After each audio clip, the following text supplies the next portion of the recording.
हाँ जी बच्चों, पिछला जोड़ा आप वीडियो लैक्चर पढ़िया लेंस फार्मूला नो डाउट बहुत इंपॉर्टेंट सी।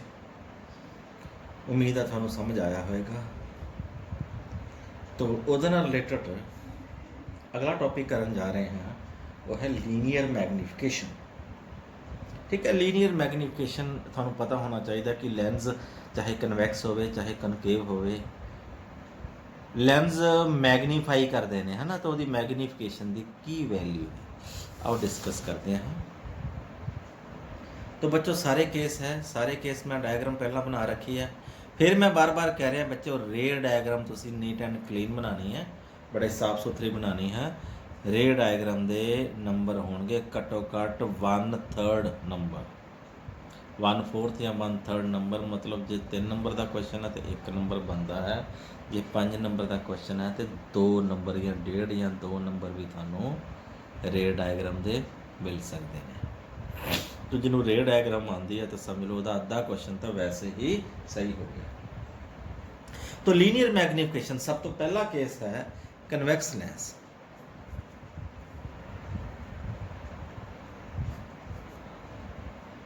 हुण तक असीं जो पढ़िया तो पता लग गया कि कन्वैक्स लेंस बच्चों दो तरह के इमेजेस बनाता। पहली इमेज है रियल इमेज, आ डायग्राम है थोड़े सामने रियल इमेज जिथे रेज एक्चुअली मीट करदियां ने। मीनस जिथे स्क्रीन रखी है, स्क्रीन के उत्ते उहदी इमेज नूं बनाई जा सकती है। मैग्नीफिकेशन क्लीयर कट है कि किन्नी क वड्डी करके इमेज दिखाती है। मैग्नीफिकेशन एम मीनस रेशो है कादी साइज ऑफ इमेज, थोड़े सामने इमेज है A dash B dash upon size of object A B. तो इमेज नूं आपां इमेज हाइट नूं h2 लिख लो, तो इस ऑब्जेक्ट नूं h1 लिख लो, minus h2 upon h1। Okay now real image case दे विच देखो डेरिवेशन कितनी है आपां लेंस फार्मूला थोड़े याद होएगा, A dash B dash upon A B is equal to C B dash upon C B, A dash B dash upon A B is equal to C B dash upon C B. Lens फार्मूले चो मैं थोड़ा दिखाना, मेरे इसके पीछे होने derivations आ जाए। लेंस फार्मूला पर डिराइव कर चुके हैं, आही क्वेश्चन डायग्राम से A dash B dash upon A B is equal to C B dash upon C B, वही चीज़ है। उस लैके आप मैग्नीफिकेशन की डेरिवेशन करने जा रहे हैं।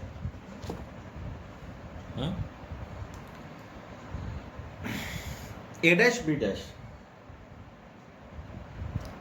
एम एम दसे H2 बच्चों साइन कन्वेंशन तुसी पता पढ़ी होएगी, height measure below the principal axis are negative and height measure above the principal axis are positive.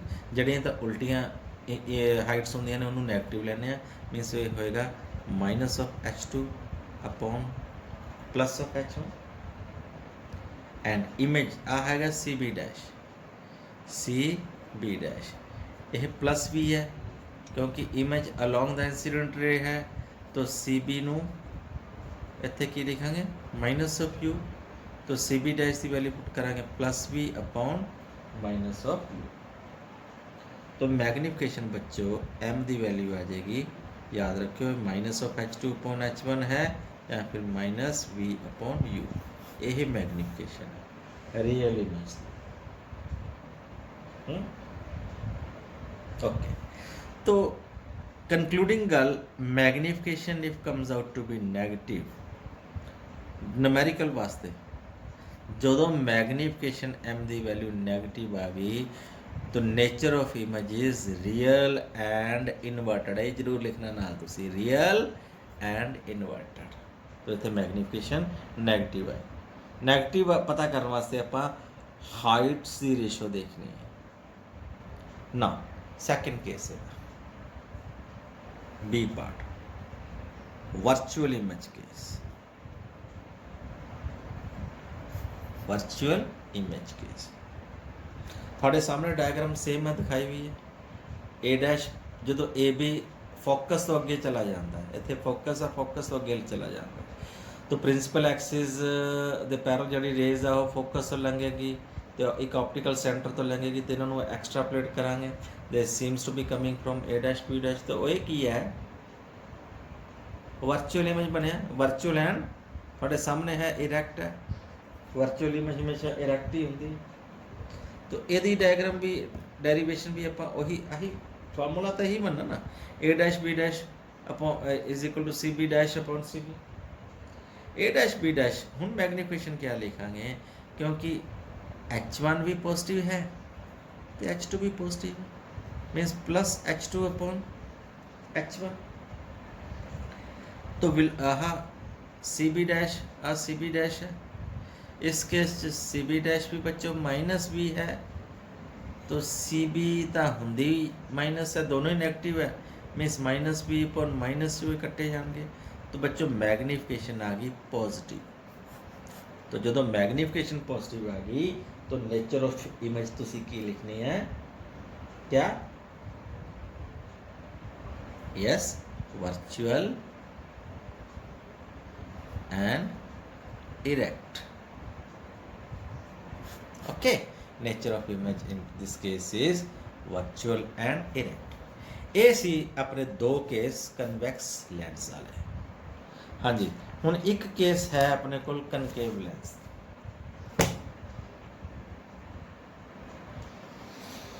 इस सैकेंड लेंस अपने कोल किहड़ा कॉनकेव लेंस। हाँ जी, हुण इहदा डजन मैटर कि ऑब्जेक्ट कित्थे पिया, सी ते एफ ते जिथे मर्जी पिया। प्रिंसिपल एक्सिस दे पैरल रेज क्योंकि ये डाइवर्जिंग लेंस है, ने खंडा देना, रेज इदा लंघेगी कि ये जिवें फोकस तो रिफ्रैक्ट होके आ रही है। दूजी ऑप्टिकल सेंटर दे लोंग कटांगे, बिना डेविएट किते सीधे टप जाएगी। दोनों रेज एक्चुअल च रेज आ गई, लेकिन सानू इधरों देखने ते पता लगता है कि ये दोनों रेज एक्सट्रापोलेट करके इत्थों आउंदियां हुई नजर आ रही। तो ए डैश बी डैश क्या बन गया ये virtual image, right? Virtual image आभासी प्रतिबिंब एंड इरैक्ट, नो डाउट वर्चुअल दे नाल शब्द इरैक्ट लिखना ही लिखना। हाँ, इस केस दे विच ध्यान दो, कन्वैक्स लेंस दे वर्चुअल इमेज दे विच मैग्नीफिकेशन वड्डी सी, ए magnification is greater than 1। Magnitude हुंदी तो पॉजिटिव है, लेकिन 1 तो वड्डी, मतलब H2 का साइज जोड़ा है H2 upon H1 is greater than 1। Image की हाइट ऑब्जेक्ट तो वड्डी हुंदी है। मैं किहड़े केस गल कर रहा, इस केस इत्थे H2 magnification M which is equal to H2 upon H1 which is greater than 1, means H2 is greater than H1। Convex lens virtual image case real च नहीं, रियल च तो वड्डे छोटे दोनों केसिस बनते हैं। इस केस दे विच की हुंदा है, इस केस दे which you see image is M is magnification is less than 1।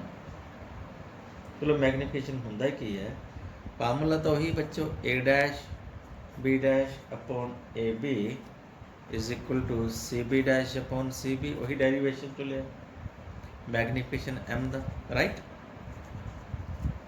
हुण ए डैश बी डैश तो बच्चों दोनों ही पॉजिटिव है, H2 ते H1। ये H2 है इमेज, ये H1 है ऑब्जेक्ट, राइट? दोनों ही पॉजिटिव है। तो सी बी डैश वही गल, सी बी डैश V हो गया, सी बी U हो गया, ये दोनों नेगेटिव है। C B minus U, value put करांगे minus B upon minus U, तो मैग्नीफिकेशन तो पॉजिटिव ही आ जाएगी ना। H2 upon H1 is equal to V upon U, तो मैग्नीफिकेशन इज ऑलवेज पॉजिटिव। तो केस किहड़े हुंदे, वर्चुअल इमेज दे विच वर्चुअल एंड डायरेक्ट है ना, लेकिन ये मैग्नीफिकेशन लैस दैन 1 है, ਤੇ ਕਨਵੈਕਸ ਲੈਂਸ ਦੇ ਵਿੱਚ ਮੈਗਨੀਫਿਕੇਸ਼ਨ ਗ੍ਰੇਟਰ ਦੈਨ 1। ਓਕੇ, तो जाते जाते एक लास्ट टॉपिक है पावर ऑफ लेंस।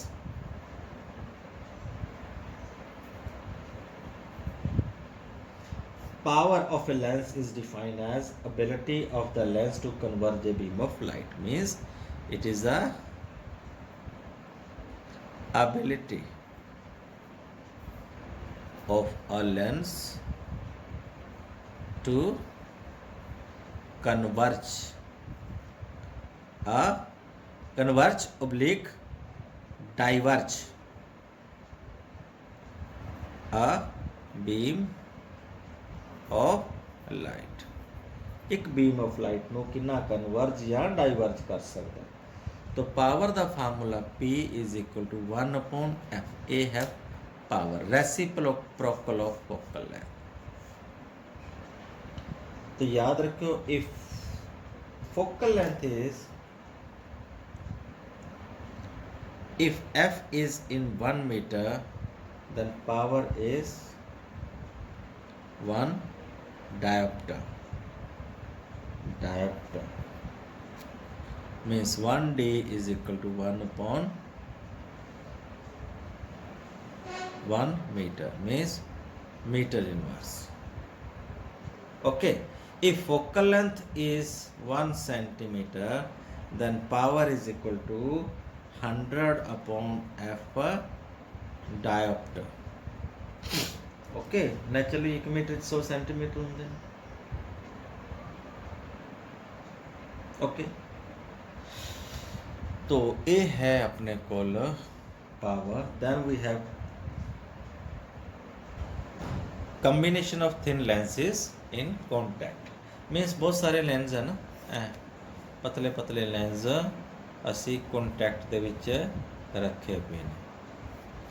मान लो पहले लेंस की मैग्नीफिकेशन M1 है, दूजे लेंस की मैग्नीफिकेशन M2 है, तीजे लेंस की मैग्नीफिकेशन M3 है। then total magnification M will be is equal to M1 into M2 into M3 and so on। okay, total magnification M होएगी। then total focal length की होएगी, total focal length 1 upon capital F is equal to 1 upon F1 plus 1 upon F2 and so on, है ना। Reciprocal करके focal length add कर लेंगे। याद रखियो जे सारे कन्वैक्स लेंस है तो फोकल लेंथ पॉजिटिव लेवांगे। जे सारे कुछ फोकल लेंथ कनकेव लेंस हो गई ओदी फोकल लेंथ नैगेटिव हो जाएगी। मीनस जे एक कन्वैक्स है तो दूजा कनकेव है तो net focal length 1 upon F तुसी की लिखनी है 1 upon F1 minus 1 upon F2। Concave lens की फोकल लेंथ नेगेटिव होंदी है। And in terms of power reciprocal of focal length होंदा तो पावर बच्चों सीधा ही ऐड कर दिया 1 upon P1 plus 1 upon P2 and so on। Okay, ये तो है कि when lenses are in contact with each others and there is no gap between the lenses, but J gap है फिर फोकल लेंथ क्या होएगी। मीन सपोज एक lens है, यदि फोकल लेंथ है F1, ये दूजा लेंस है, यदि फोकल लेंथ है F2 एंड सपोज इन्हां दे विचकार जिहड़ा गैप है वो स्मॉल गैप D दे रखे। जे तो गैप 0 है फिर तो रेसिप्रोकल सीधा ही ऐड कर दो। जे स्मॉल गैप दिता है दैन इफेक्टिव फोकल लेंथ या total focal length 1 upon F क्या लिखना है 1 upon F1 plus 1 upon F2 minus of D upon F1 F2। ठीक है, ये फॉर्मूला लगे। ओके, तो बच्चों टॉपिक तो खत्म हो गया है। ਹੁਣ ਇਹਦੇ ਨਿਊਮੈਰੀਕਲਸ ਰਹਿ ਗਏ। ਇੱਕ ਆਪਾਂ ਨਿਊਮੈਰੀਕਲ ਦਾ ਸੈਸ਼ਨ ਲਾਵਾਂਗੇ ਅੱਗੇ। ਨਹੀਂ, ਇੱਕ ਟੌਪਿਕ ਹੋਰ ਹੈ ਉਹ ਪਹਿਲਾਂ ਲਾਵਾਂਗੇ, ਉਸ ਤੋਂ ਬਾਅਦ ਫਿਰ ਨਿਊਮੈਰੀਕਲਸ ਕਰਾਂਗੇ। ਬਹੁਤ ਇੰਪੋਰਟੈਂਟ ਹੈ, ਯਾਦ ਰੱਖਿਓ। ਇਹਦੇ 'ਚੋਂ ਨਿਊਮੈਰੀਕਲ ਇੱਕ ਬੋਰਡ ਦੇ ਪੇਪਰ 'ਚ ਵੀ ਆਉਣਾ ਹੀ ਆਉਣਾ। ਬਹੁਤ ਇੰਪੋਰਟੈਂਟ ਟੌਪਿਕ ਚੱਲ ਰਹੇ ਹੈ। Okay, thank you, have a nice day.